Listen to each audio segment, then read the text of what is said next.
إذن مشاهدينا متابعينا نعود إليكم من خلال الشوط الثاني لمباراة مصر والمغرب، والتتويج اللي هيكون موجود بعد هذه المباراة. ومصر حجزت المركز الأول بالأفضلية حتى الآن، هي فايزة في مباراتين على المنتخب الكونغولي 3-0 وعلى المنتخب الكاميرون 3-1. ثم لقاء اليوم النهارده تقدم منتخبنا الوطني في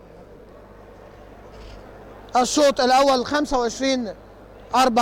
وما زالت مصر متقدمة في هذه الملحمة الكبيرة.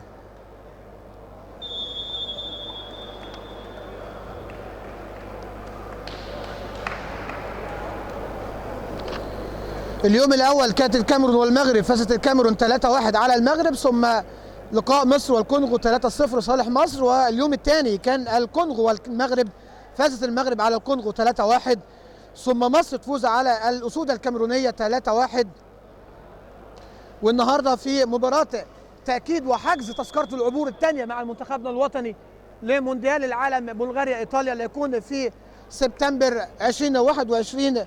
فازت الكاميرون على الكونغو 3-0، وأمامنا مسك الختام وختام هذه البطولة المنتخب المصري أمام المنتخب المغربي، وتحقيق حلم جديد وإنجاز جديد يضاف لهذه اللاعبين تحت المرحلة السنية 21 عام، واللعب مرة تانية في بطولة العالم، ولكن هذه المرة بقى دي كده هتكون تحت القيادة الفنية للكابتن هاني عبد الحميد، ولكن كان في المرحلة اللي فاتت في 2019 كانت تحت القيادة الفنية للكابتن حسن الحصري. وكان يعني بالمناسبة كان موجود رئيس للبعثة كابتن جابر عبد العاطي، الله يرحمه وربنا يرحمه ويغفر ليه إن شاء الله. مع بداية أحداث الشوط الثاني من المباراة، عبد الرحمن الحسيني في الظهور الأول، والضرب بقوة و في التاتش بلوك خارج الملعب. المنتخب المغربي اللي فاز بالبطولة لمرة واحدة في عام 2004 كان في كينيا أمام المنتخب التونسي لما فاز 3-2، وفاز بالمركز الثاني 3 مرات في عام 96 و98 و2016، وفاز بالمركز الثالث 3 مرات أيضا 7 مرات كان في عام 90 لما كانت في تونس، وعام 94 في تونس أيضا، وعام 2006 و2008 و2010 و2015 و2018. استقبال من الحسيني مرة تانية، نصير ضرب بقوة من مركز 3، إعداد لعبد الرحمن الحسيني من فوق إيد حائط الصد، والنقطة لصالح المنتخب المصري. 2-1 عبد الرحمن الحسيني.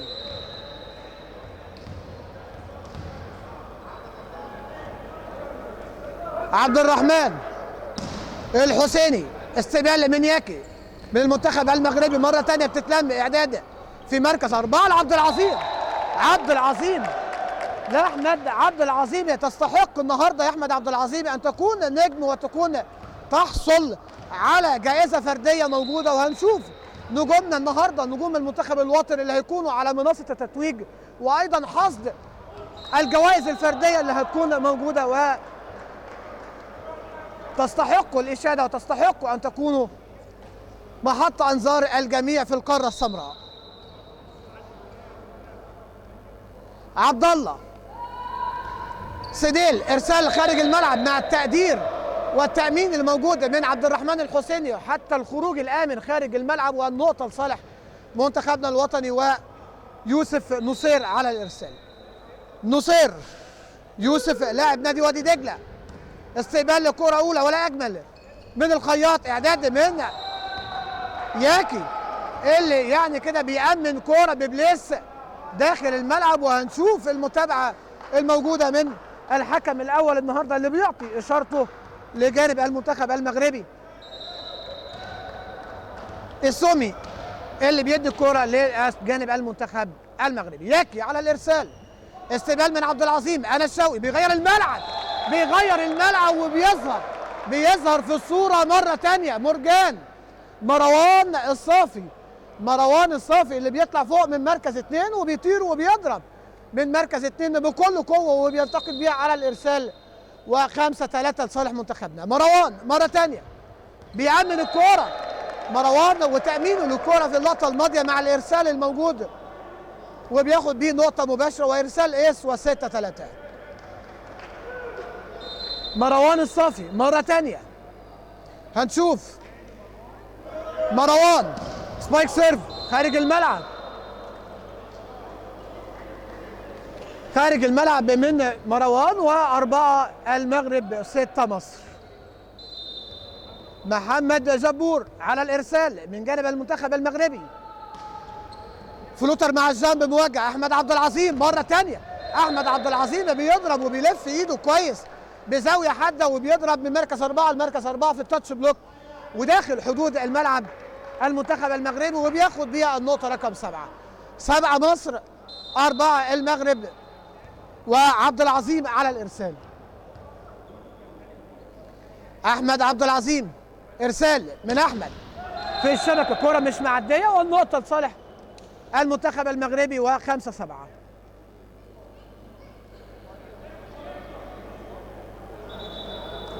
محمد بنال صانع ألعاب المنتخب المغربي والعقل المدبر، هنشوف مع توجيه إرسال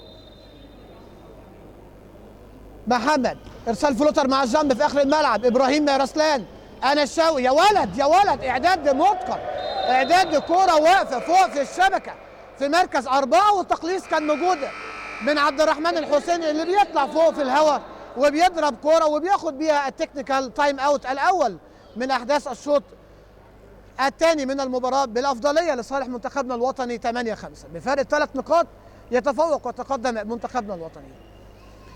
ما في جعبتك من جانب المدير الفني موجود اسماعيل، الجانب المنتخب المغربي هيقول ايه وهيقدم ايه، وهنشوف التنفيذ اللي هيكون موجود على ارض الواقع، على ارض الملعب بعد النزول وبعد الرجوع من التكنيكال تايم اوت اللي بيكون مدته دقيقة واحدة.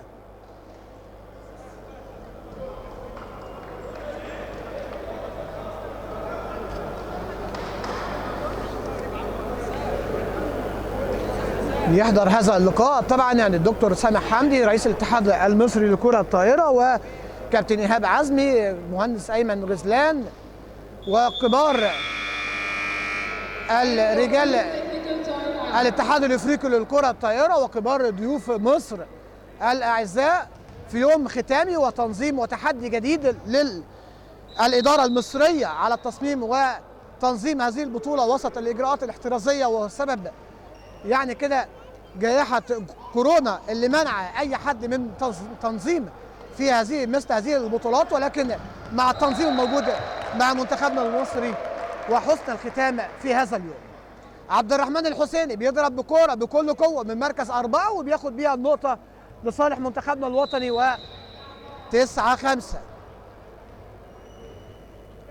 عمر شريف، عمر لاعب النادي الأهلي، عمر اعداد من محمد، ضرب بقوه مره ثانيه، استلام كره اولى من عبد العظيم، حلوه لمروان، اوعى من مروان الصافي، اوعى من وش مروان، وحاسب من مروان.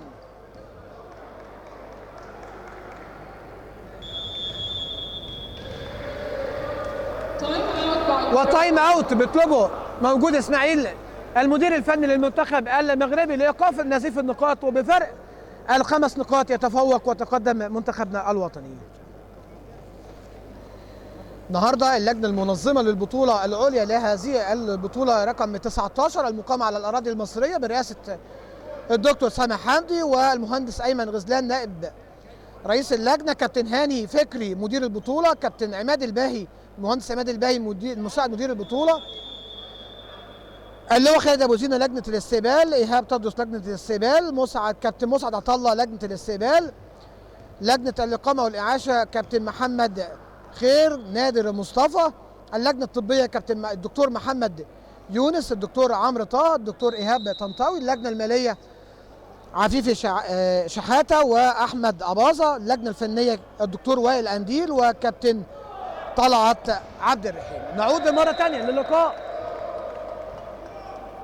والنقطة لصالح المنتخب الوطني بضرب خارج الملعب، و5-11 واستسلام وسط استسلام تام من جانب المنتخب المغربي. مرة تانية استقبال من ياكي، اعداد في مركز 2، كرة سهلة ولكن التغطية الموجودة من عمر شريف. مرة تانية مروان الصافي بيطلع فوق في الهواء. مروان اقدر اقول لكم ان مروان النهارده حاجز مكان وحاجز جايزة فردية وميدالية فردية لصالح مروان الصافي اللي هيكون افضل جناح يمين موجود في هذه البطولة. استقبال من الخياط من نور الدين، مرة تانية ضرب بقوة وحائط الصد. حائط صد من يوسف نصير لاعب نادي وادي دجلة اللي بيطلع في مركز 4 وبيظهر مع حائط صد موجود ثنائي يوسف نصير وعبد الرحمن الحسيني وبياخد بيها حائط صد. بيطلع رقم 8 من جانب المنتخب المغربي عبد الله سديل وبينزل سوفان دخيس من جانب المنتخب المغربي. 13-5 استقبال من نور الدين، مرة ثانية إعداد في مركز 4 وأول كورة بعد النزول وأول تغيير ليه في مركز 4 وبيضرب بزاوية حادة من مركز 4 في مركز 4 وبياخد بيها النقطة لصالح المنتخب المغربي. 6-13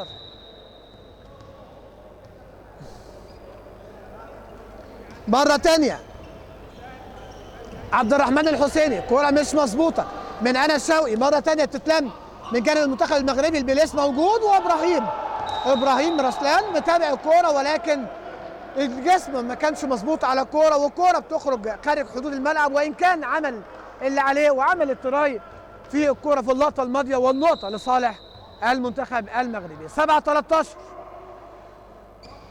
وإدريس على إرسال أنس شوقي، وهنا بقى يعني خطأ من أنس شوقي في إعداد مرتين على التوالي. وهنا شايفين كابتن نصر علي مدرب عام منتخبنا الوطني بيقول لأنس شوقي يهدى شوية مع الإعداد في الكرة التوجيه في مركز 4 واللي ما كانتش مظبوطة من إيد أنس. مرة تانية عبد العظيم إعداد لمروان الصافي، مزنوق ادي مروان، محتار تدي مروان، أي مشكلة عندك ادي، مفاتيح اللعب عندك النهارده مروان الصافي، لازم يكون له دور كبير النهارده مروان الصافي مع منتخبنا الأول مش منتخب 21. مرة تانية أنس شوقي خطأ في التعامل مع الإرسال من جانب أنس صلاح الدين والإرسال خارج الملعب. 9-14 إلياس من جانب المنتخب المغربي، استقبال لكرة أولى من عبد الرحمن الحسيني، المتابعة مرة تانية هتخش سهلة بتتلم من محمد بندال. يا ولد بيطلع فوق في الهواء محمد ياكي أبرز لاعبي المنتخب المغربي حتى الآن، والضرب بقوة من جانب المنتخب المغربي من محمد ياكي من مركز 4 وبياخد بيها النقطة رقم 10. إلياس مرة تانية أنس شوقي، يا ولد بيظهر على فتراته موجود وبيصلح الأخطاء الموجودة أنس شوقي، وبيعد كرة حلوة لنصير وبيضرب كرة حلوة بمنتهى الجمال من مركز 3 منتصف الشبكة وبياخد بيها النقطة رقم 15. تأمين موجود من عبد الرحمن الحسيني للإرسال، أنس إعداد في مركز 4 لعبد العظيم، مرة تانية صواريخ طالعة من إيد أحمد عبد العظيم مرة تانية وخارج الملعب. والتردد كان موجود عليه الحكم الأول النهارده السومي، كرة يحسبها جوه يحسبها بره، ولكن هي في الآخر كرة خارج حدود الملعب والنقطة لصالح المنتخب المغربي. عبد الرحمن الحسيني قائد وكابتن منتخبنا الوطني، والكلام مع الحكم الأول لن يغير من شيء يا عبد الرحمن.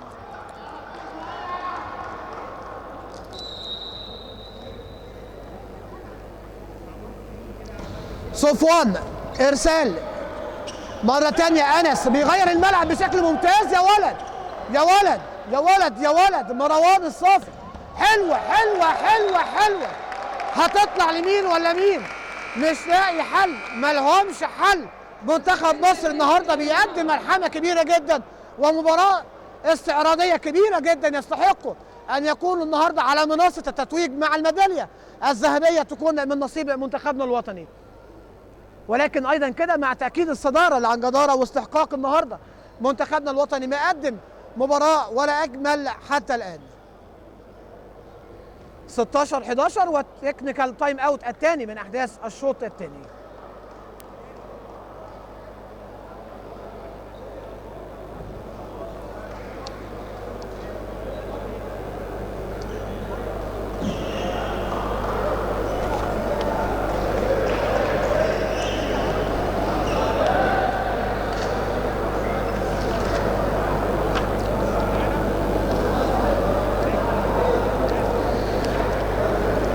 لجنة الافتتاح والختام والمراسم النهارده مكونة من الإعلامية هناء حمزة وأحمد نصر والسيد معوض، ولجنة الأمن مكونة من اللواء خالد عبد الرحمن والعميد محمد صادق والكابتن نصر شعبان، رئيس لجنة الحكام والكابتن مجدي علي حافظ في لجنة الحكام، والكابتن أيمن الذهبي والكابتن علي عبد السلام والكابتن وليد الخشن.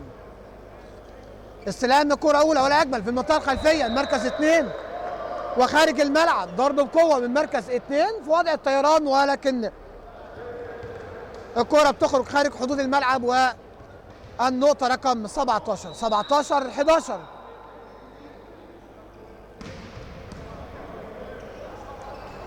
مرة تانية ضرب بقوة من مركز 4 من محمد ياكي، بيطلع وبيظهر على فترات زي ما قلنا. الابداعات كلها موجوده من جانب المنتخب المغربي عن طريق محمد ياكي اللي بيظهر في الصوره وبيضرب من مركز 4 بكل قوه وبياخد بيها النقطه رقم 12 المغرب 17 مصر.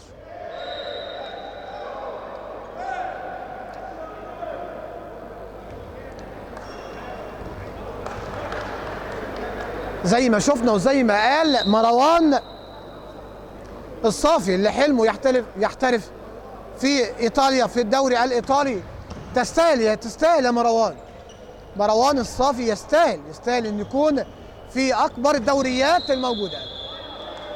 وهنا خطا في التعامل من جانب مروان الصافي القادم من المنطقه الخلفيه للمنطقه الاماميه ودايس على الخط الامامي، وهنا يعني بيحسب خطا على مروان الصافي.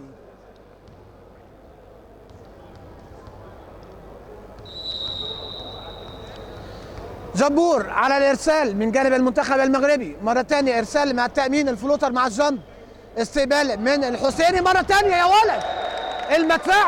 المدفعجي مصر بيطلق صاروخ كبير جدا وقوي جدا احمد عبد العظيم، وبيظهر في الصوره مره ثانيه وبياخد بيها النقطه رقم 19-13 لصالح المنتخب الوطني بصاروخ مطلق من احمد عبد العظيم.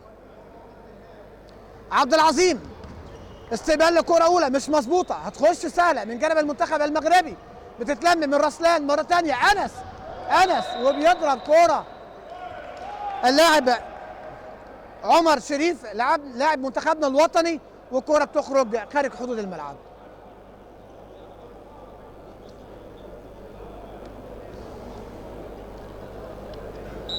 – 14-19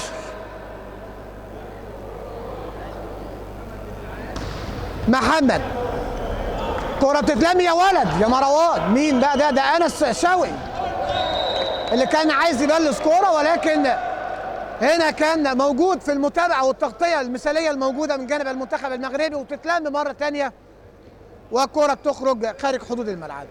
كابتن ناصر علي بيشير إلى بدلاء منتخبنا الوطني للإحماء، هنشوف هيستعين بمين في تغيير، هنشوف في تغيير لمنتخبنا الوطني ولا هيكمل. مرة تانية بيعكس في الملعب، حلوة بيعكس الملعب بشكل ذكي جدا من جانب إدريس اللي بيضرب كرة على اللاين في مركز 5، وكان موجود كابتن ناصر علي اللي كان بينادي من بدري وبيقول له اقفل اللاين والنقطة لصالح المنتخب المغربي. ضيع لي الارسال من ادريس،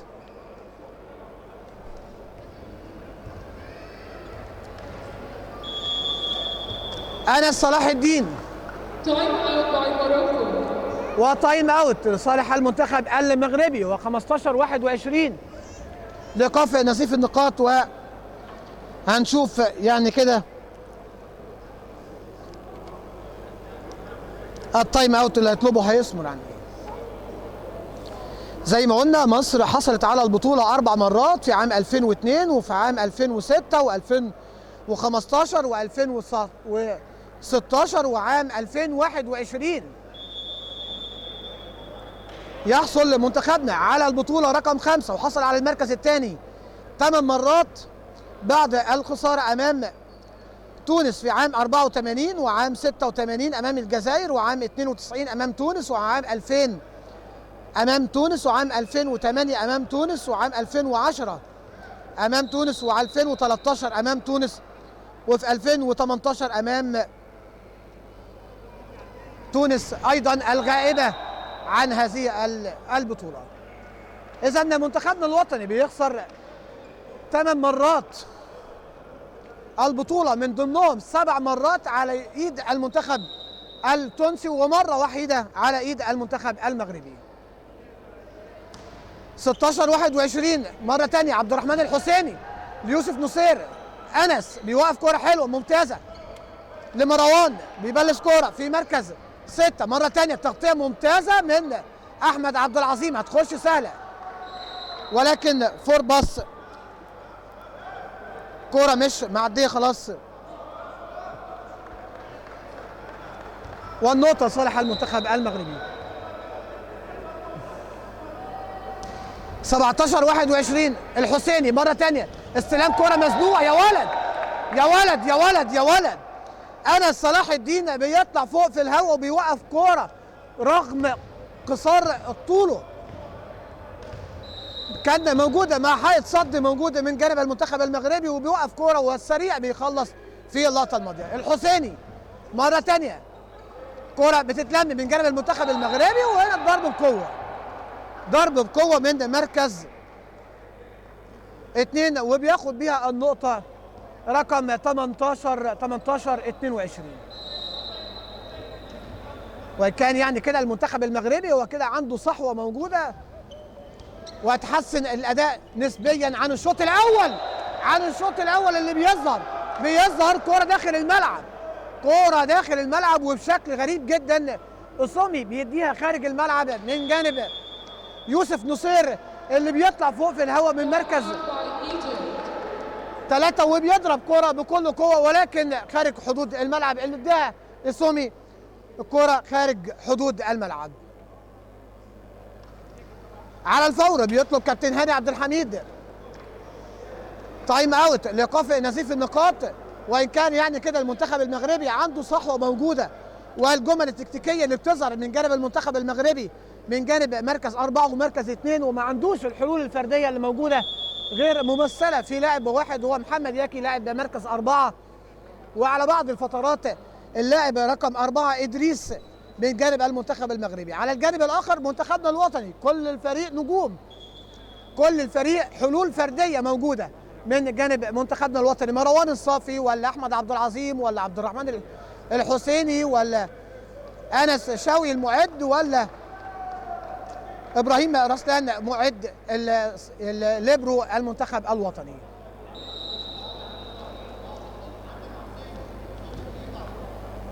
تسعتاشر 22 استقبال من الحسيني مره ثانيه، انس شوقي يا ولد بيبلس كوره او بيغير الملعب بشكل ممتاز لمروان بيطلع في الصوره وبيظهر الصافي، مروان الصافي، وبيظهر اسم الصافي تاني جديد في الكره الطائره المصريه بعد النجم حمدي الصافي، اللي هيقدر يعوضه هذا النجم الصغير السن ولكن كبير القيمه مروان الصافي.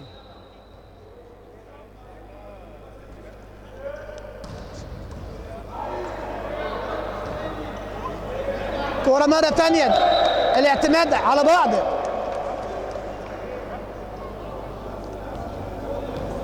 قلنا يعني الكابتن حمدي الصافي هو نجم واسطورة الكرة الطائرة المصرية في مركز 4، ولكن مروان الصافي وان كان تشابه في الاسماء هو لاعب مركز 2، اللاعب الاعصر الموجود اللي لازم يكون له دور كبير مع منتخبنا الوطني في المرحله القادمه. مره ثانيه مروان ضرب بقوه، ولكن في حائط صد عبد العظيم. عبد العظيم يا ولد، ده عظمه على عظمه على عظمه. عبد العظيم بيطلع وبيخلص بيها الشوط الاول، و25-19 لصالح منتخبنا الوطني، وينتهي احداث الشوط الثاني بتفوق لمنتخبنا الوطني. اذا 2-0 لصالح منتخبنا الوطني. شوط اول 25-14، شوط ثاني 25-19.